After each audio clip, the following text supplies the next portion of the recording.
In my last Tekken 8 video, I was able to get to Tekken God in under 12 hours. I had no idea that I could actually do this because, in all honesty, I was stuck in red ranks for the longest time. With that, I wanted to share some of what I learned in those 12 hours to help new players or those who are stuck in ranked like I was to improve and move up to higher ranks. This is going to be a more relaxed and chill video with a lot of information. So get ready. It will also be timestamped, so if you want to jump to different points in the video, you can easily navigate or simply let it ride and learn as you go.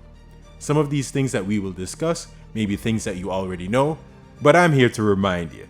And finally, I have been playing in these higher ranks, in God ranks, and I'm going to share my findings of how these players tend to play, so that way when you get to God ranks too, hopefully you'll have some more information that you can arm yourself with and move yourself to God of Destruction rather quickly. Go ahead and hit subscribe. Let's begin.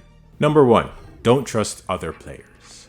While playing, I noticed that there were quite a few players that were willing to use sneaky tactics to try to get a win. For example, this is something that happened to me a few times where at the start of the round, my opponent would not move at all. They would actually wait for a very long time up until the last few seconds of the round, and then they'll run in and try to attack me with a low or a snake edge or something like that. I used to think this was because of lag or something, but now I think some players are just trying to use the clock to get easy rounds. When this happens, I would recommend carefully approaching them and hitting them with a few lows, so if they try anything, you already have the life lead. Then back up and wait for the clock, and make sure to watch them carefully because they will start running at you at that like 10-second, 5-second mark. So just keep your eyes peeled while playing with these kinds of players. Another one is in some matches I would notice that I would lag when I'm doing something like combos on my opponent, but there was no lag when they tried to combo me. I would have to adjust my timings for the lag to do my combo properly, but this has happened so much that I've gotten used to it, and at this point I'm thinking there's something up here. I've seen people online say that there are special tools and tricks that can be used to affect the performance of your game during the match, basically cause lag, because you don't know what someone's doing on their PC, you have no idea. But it's happened so much that I'm quite wary, and I do think that some people are using some techniques like these. Number 2. Pick one main to focus on learning. You've definitely heard this one before, but it is very true. Focus on that one character that you would like to main at a time. It's easier to learn one character than to try to learn 2 or more. Tekken is a very deep game, where each character has at least 60 moves. Make it easy on yourself and pick one. If you want to try new characters, then fine, you can go ahead and test them out. But I recommend that if you're in ranked, focus on one character. What you can do is if you want to play multiple characters in ranked, you can set a ranked goal where you'd play one character, like let's say Alyssa, you'd play her up until Garyu, and once you get to Garyu, you can switch to another character like Brian. So when you reach that goal, you can keep moving in between characters. One more thing is if you learn more than one character at a time and then swap to another, you will have more missed inputs because what you're doing is you have the muscle memory of another character built into your mind and your body. So you're going to find yourself using their moves on the wrong character. That's another reason why it's beneficial to stick to one character as opposed to leapfrogging in between characters. It's easier to learn, you build that muscle memory. Number 3, practice punishment and throw breaks.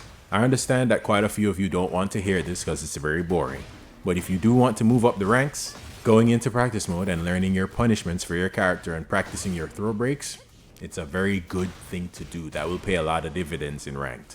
Practice mode is great.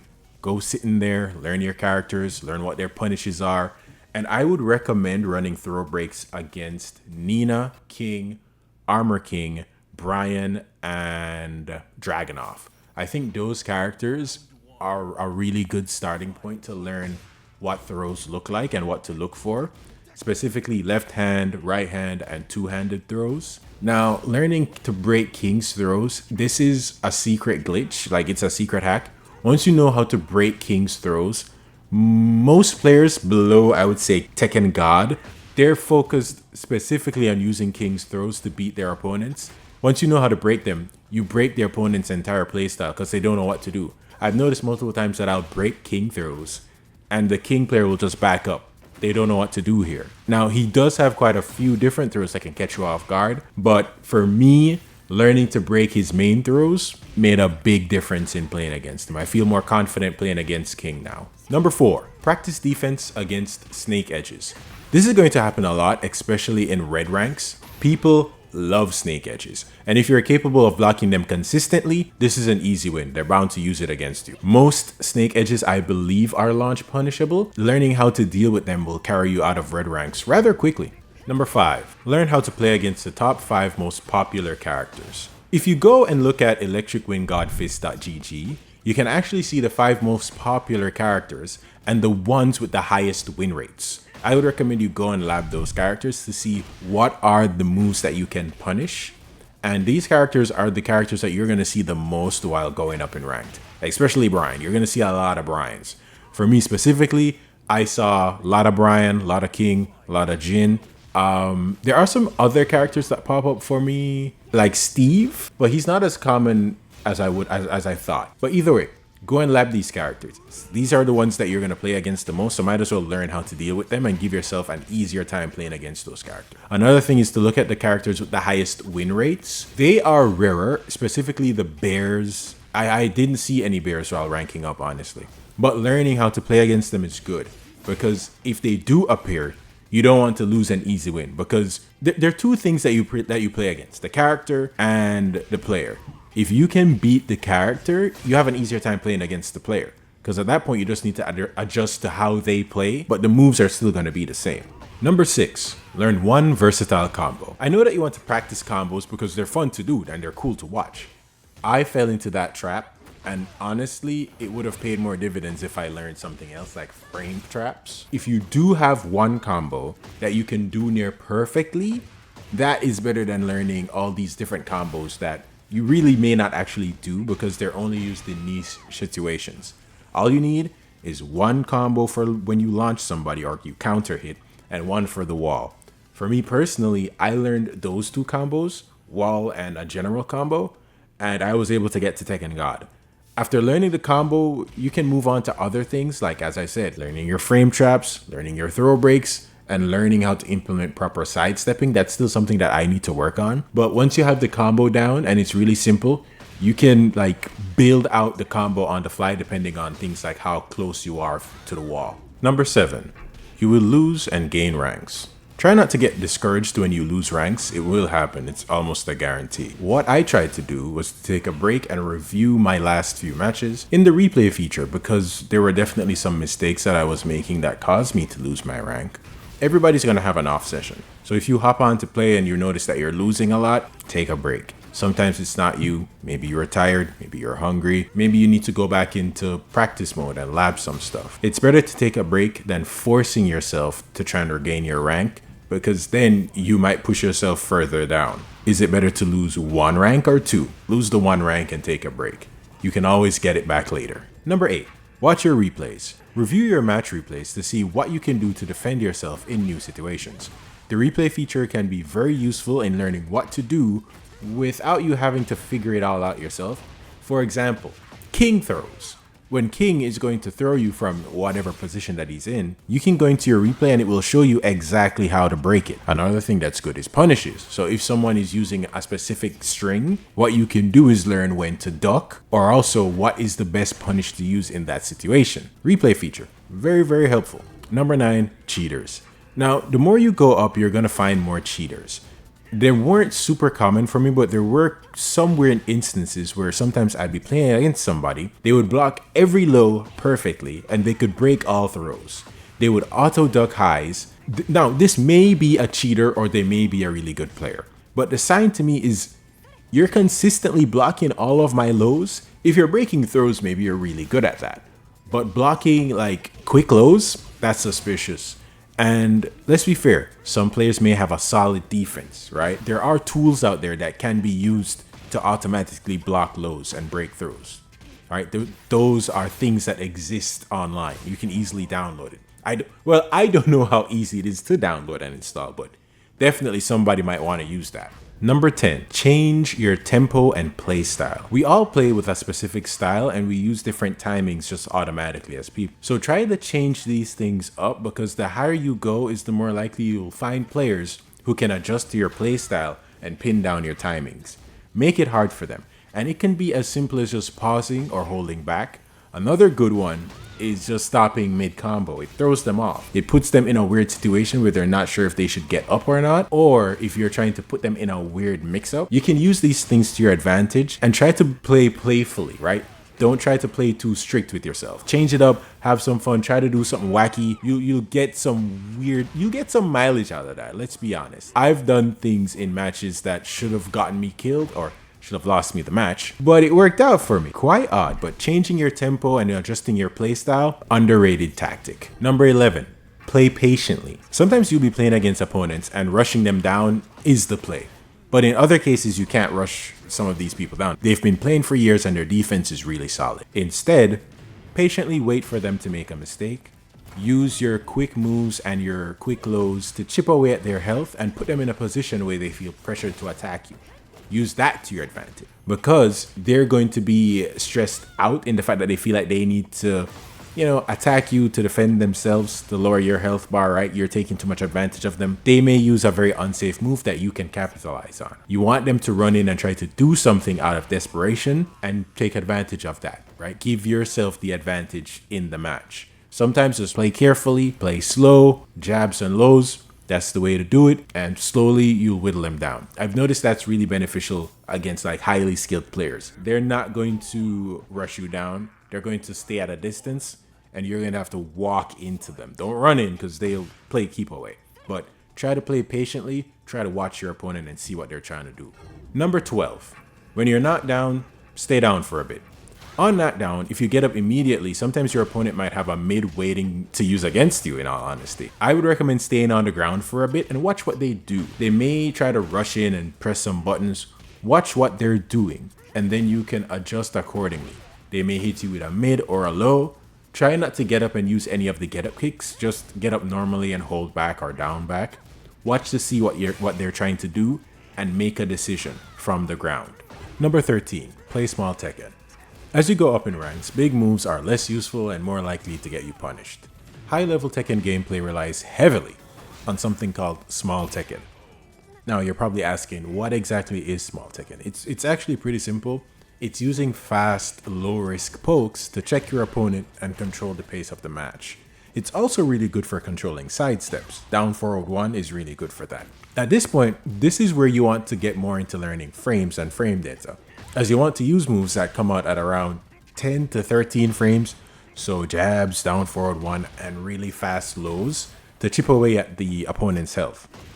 Another thing to keep in mind is that moves that are between -1 and -8 on block are generally safe. You can use these moves, and instead of giving up your turn immediately, you can use the minor frame disadvantage to set up things like backdashes, sidesteps, ducking options, or even like sways to catch the opponent pressing into you. You can also use stance transitions here. So like sways, or I think AOP that Ling Xiaoyu has is a very good example of this, because you can jab someone, use AOP, and if they try to jab in retaliation, you're going to evade it in AOP and then you can launch the opponent. It's a very good idea to start learning what you can do that's low risk, high reward. Number 14, low chip mental stack. So what exactly do I mean by this? In the higher ranks, you'll find that players have really great defense. And what they'll do is they'll chip away at your health using lows.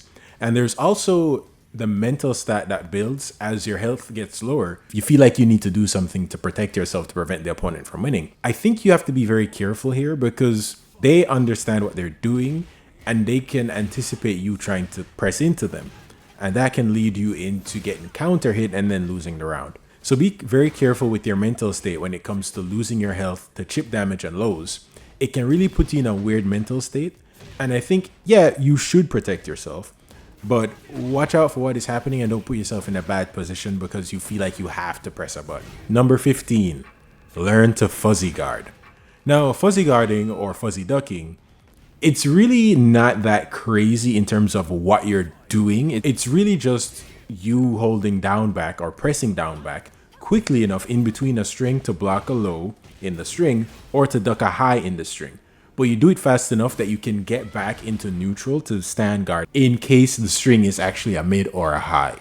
What you're trying to do is play the best of both worlds, but you need to use this technique fast enough that you don't get hit by a counter hit mid, right? This is something you're going to have to practice against specific characters and their strings, like let's say Paul, to get good at. Once you understand the hang of it, certain strings will be a lot easier to deal with because you know that, oh, I can just fuzzy duck this. So you can fuzzy duck and launch, or you can fuzzy duck and do something else, right? But typically, fuzzy guarding is just pressing down back in between the opponent's strings to give yourself an advantage. Number 15, movement and whiff punishment. I think this one is one of the most important ones because Tekken is a 3D game. You have a lot of options to move not only forward, but backwards, and also side to side. Side steps are great tools when it comes to moving in Tekken, and when used correctly can give you a big advantage that you can, abuse to launch punish someone. Now, I am not great at it, but I can see how useful it is. I find that learning when to sidestep is pretty difficult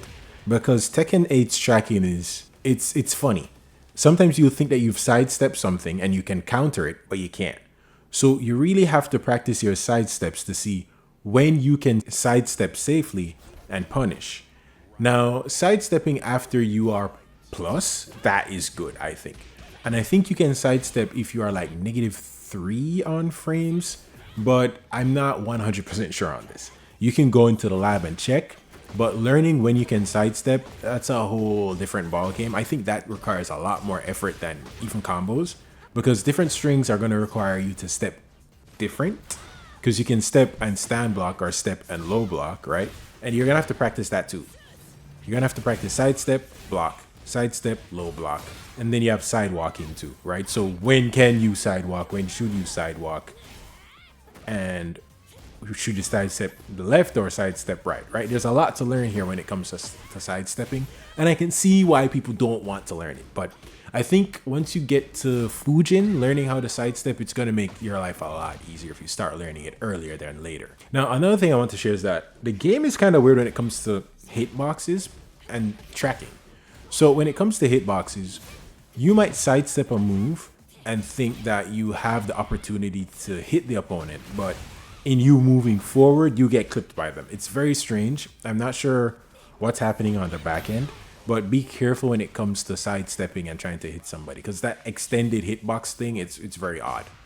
The next thing is distance control. You need to know what the max distance of your attacking moves are. You need to be able to identify what move to use when the opponent is X or Y distance away from you. They have many videos online that will explain this to you, but I think this is a very important thing to remember. Just like sidestepping, you can create a situation where you cause your opponent to whiff simply because you push them back too far. So what you can do is use a move that pushes the opponent back and puts them in a position where if they try to punish you with like a jab or even the correct punish for the move, right? It's not going to hit you because you're too far. And at that point, you cause the whiff and you can launch them for free. So try to see what moves you have that have pushback and see, okay, what can you do after you've pushed them back and they try to like counter? What moves can you use to hit them at that pushback distance that they're at now? Another thing to keep in mind is that some opponents have moves that push you back and you'll try to hit them. One for me is like Feng. He has a few moves that pushes me back. I try to hit him and then I get popped. So try to see what moves you have that have enough pushback to put you in a positive situation. Now, this is all the advice that I could put into one video. There was definitely more, but I think these are the most important ones. If I knew these things earlier, I think I would have had an easier time, but you don't know what you don't know in the position that you're in. And after getting to Tekken God, I can see that these are the things that I would recommend to a new player or someone that's hard stuck to focus on. Because nobody likes to be hard stuck at a certain rank. You feel like you're not getting anywhere, and it's kind of true, you're not getting anywhere. So change things up. Try to learn something new that you didn't think was important, right? Instead of learning combos, learn whiff punishment, learn fuzzy guarding, learn how to break throws. These are things that you need to learn to rank up in Tekken because your opponents are learning them or they already know them, right? Look at every match as an opportunity to practice these new things that you learn. It doesn't have to be you play the same way every day, every match. You can try new things. You can try to switch things up. And as I said before, switching things up can be quite beneficial because your opponents are going to download you. They're going to try to understand exactly how you play and exploit that. And for me personally, moving up in ranks, it's more about preparation and mindset. No matter how good you are, there's going to be someone using a tactic that you've never seen before, and you're going to have to learn about it. Give yourself the grace of understanding that you don't know everything in the game, and somebody's going to find some way to cheese you. It's okay. We all lose matches. But what's good is you can take a break, go into practice, and learn. Try to make Tekken a fun gaming experience. It's not supposed to be something stressful. It's not like a job interview or something. It's just Tekken, right? Take a breather, relax. If you lose a few ranks, that's okay. You can get those back. But all in all, I think these are the lessons that I took away from my experience getting to Tekken God. But if you guys have any nuggets of truth or any advice that you'd like to share, go ahead and leave them in the comment section. And also, if you enjoyed the video, go ahead and leave me with a like and a subscription. It helps the channel immensely. All right, we're still under 1K here, doing our best, doing what we can. And with that, thank you so much. Round 3. Fight.